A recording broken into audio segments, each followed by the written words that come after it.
Hello friends, welcome to a very special and exclusive episode of Sailor Today TV. I am Pooja and I'm delighted to introduce you to Captain Gyanendra Singh, our guest editor for the month of August 2016. True to his name, Captain Gyanendra is one of the most knowledgeable and intelligent progressive young thinkers of our industry. A master mariner with an international shipping career spanning over 22 years, including command for more than 6 years, Captain Gyanendra also has shore experience of over 5 years in various roles including P&I Claims Investigation Surveyor and Quality Health, Safety and Environment Superintendent, managing more than 700 ships. He has a wide knowledge of the latest shipping advancements in India and the world, which he updates regularly by attending various seminars and workshops.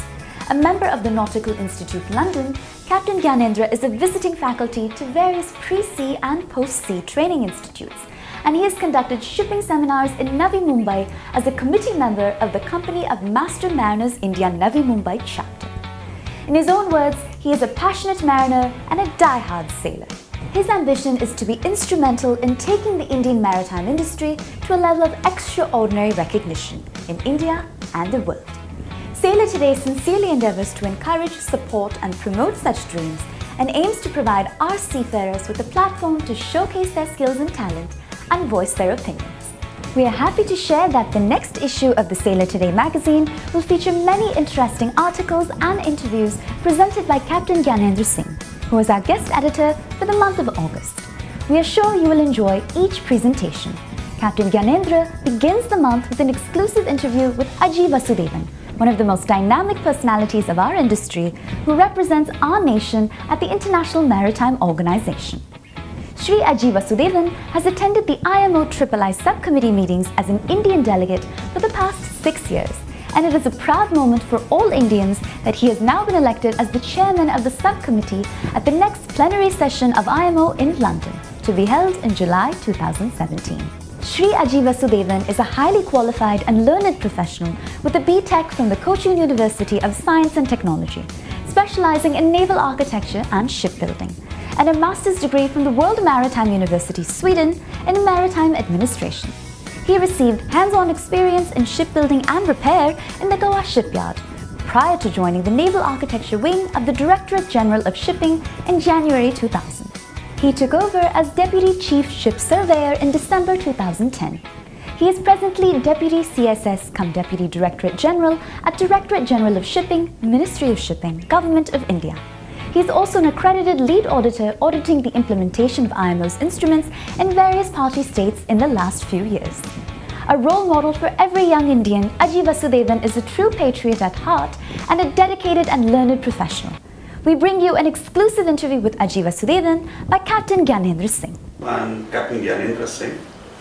I'm a managing partner at Abaka Research and Consultancy Services. We do ship inspections, audits, survey, and training. We are also involved in development of IT platform for ship inspections and analysis of ship inspection reports. So that's something new we're developing. I'm working in association with Sailor Today, and I'm here on behalf of them to interview you on this prestigious role that we have got at the IMO. So could you please tell us something about yourself and this position? My name is Aji Vasudevan. I have been working as Deputy Chief Ship Surveyor here since 2010. I'm a naval architect by profession. I did my naval architecture graduation from Cochin University of Science and Technology at Kochi. It was in 1988. And then I worked in the shipyard for 12 years. It was in Goa. And then I joined the directorate as a ship surveyor in the year 2000.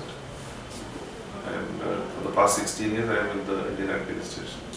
The role which during that process I did my post-graduation from the World Maritime University at Malmö, Sweden.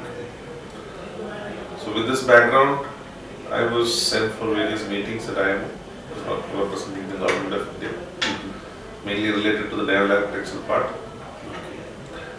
And during my tenure here in the directorate, I enrolled in various training programs as auditor for various management systems or quality systems or safety management systems.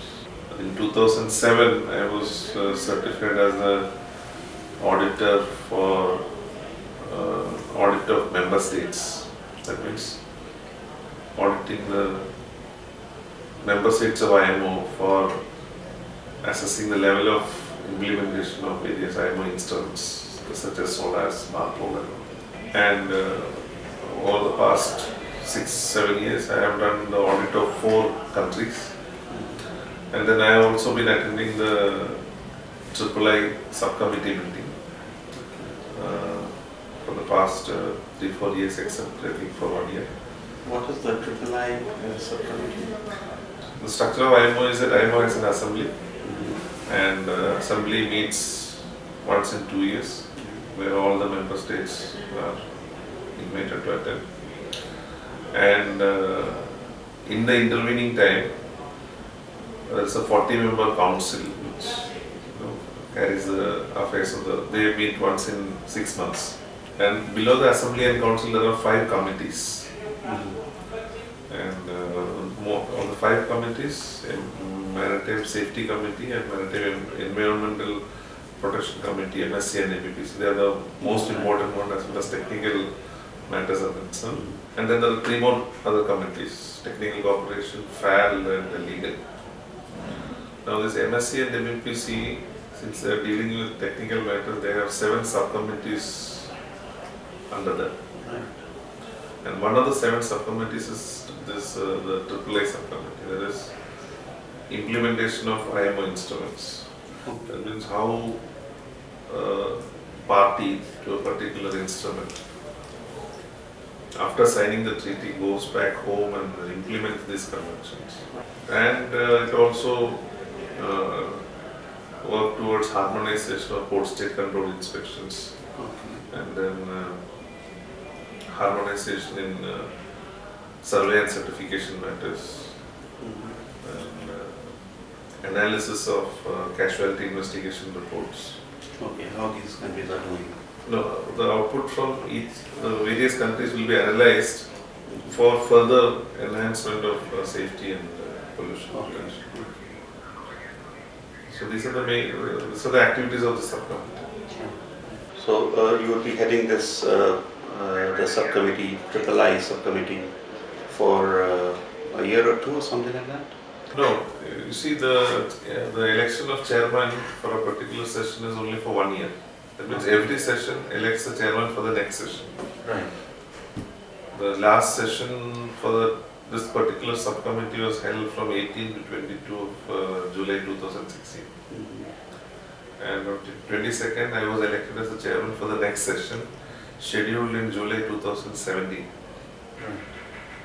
So I will be chairing that session. And there will be some preparatory work for that, and I have to plan for holding that 5-day meeting. You know, there will be various submissions from various countries, and the work allotted by the parent committees have to be taken up. Have to be taken up and have to be completed within the target time frame. Okay, that's very interesting. And you know, even so many years at sea, the seafarers, they don't even come to know the setup of the IMO and how they function. So, and it's such a matter of prestige for us that an Indian has reached this position, because there are very few that we can count on our fingers who have gone to the IMO from India.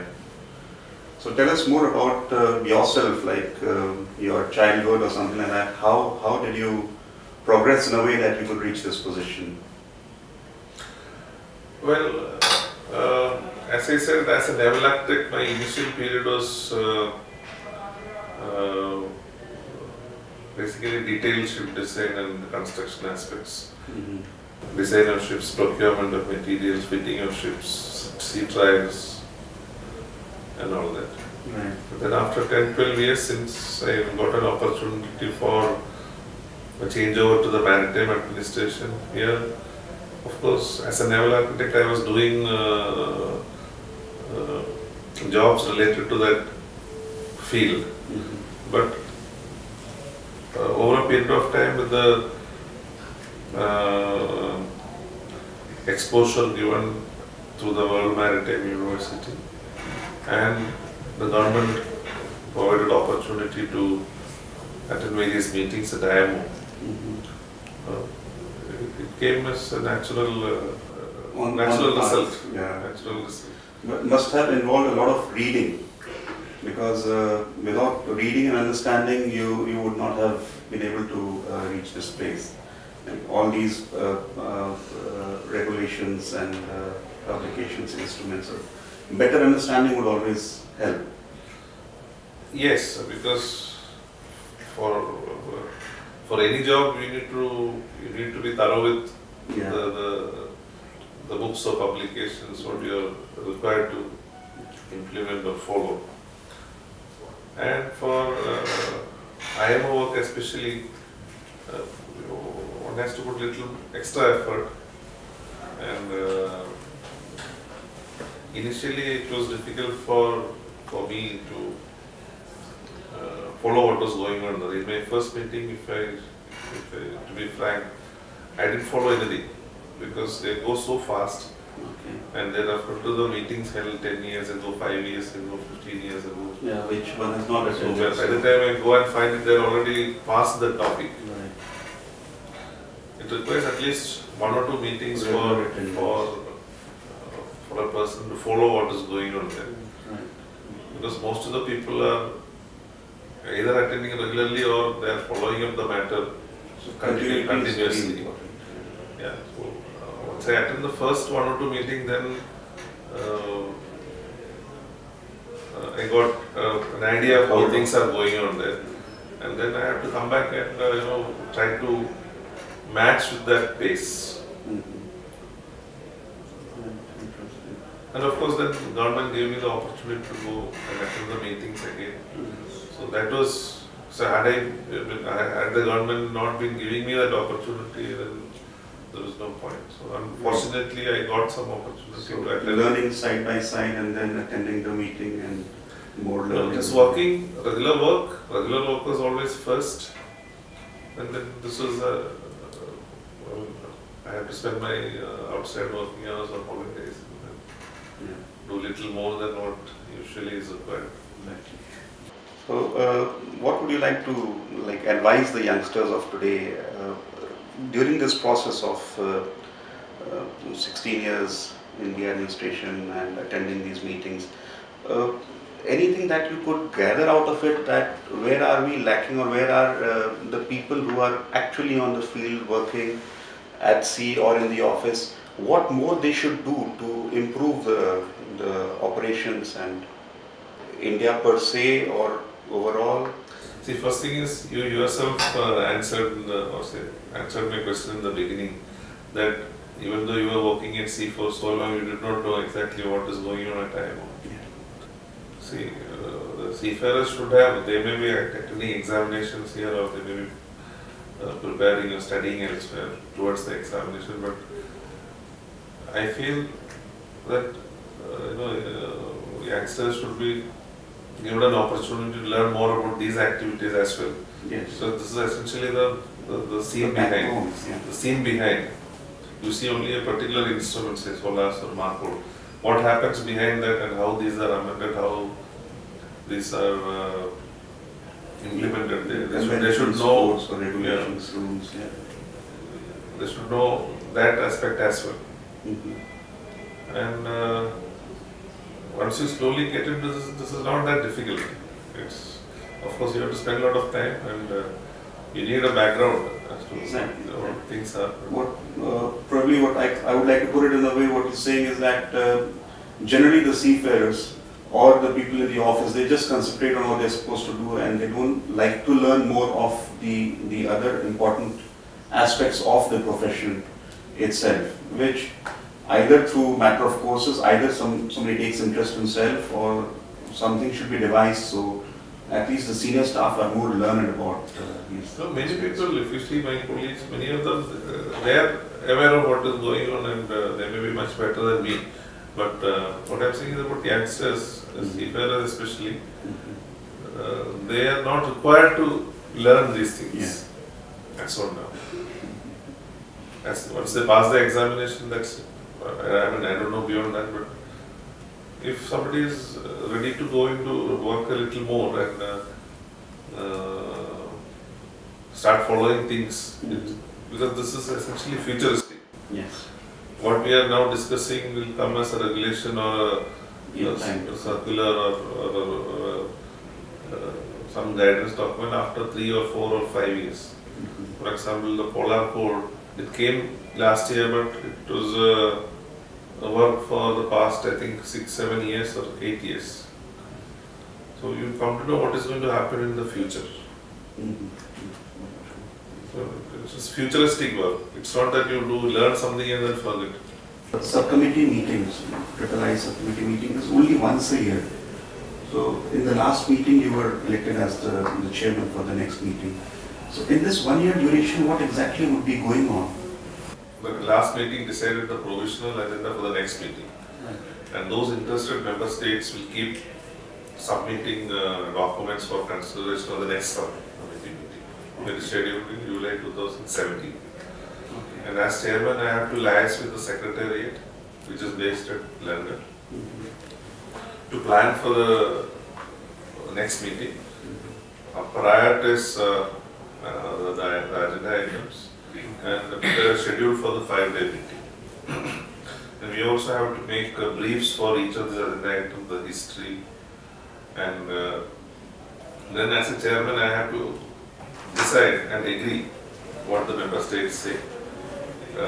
Some of them may be supporting it, some of them may be not so much in favor of the proposal. But then, after listening to all the opinion of the member states, I have to take a decision which is acceptable to all. So is there a team which is continuously working and they would keep reporting to you for each agenda item? For this subcommittee, there is a division in the secretariat, IMO secretariat. So they will work on the matters, and they will keep giving me the briefs. Okay, so those members are permanent. They keep working on. They are the members of they are the employees of the secretariat. Okay, for this 1 year, they will work with me. Maybe after 1 year, they will work with the next chairman. There's one more question which comes to my mind. These IMO meetings, which are at various levels, whether it is assembly or MSc or subcommittee, can they be attended by people who are not part of the government or not a delegate or something like that? How can a seafarer who's interested in attending or learning, can he attend it?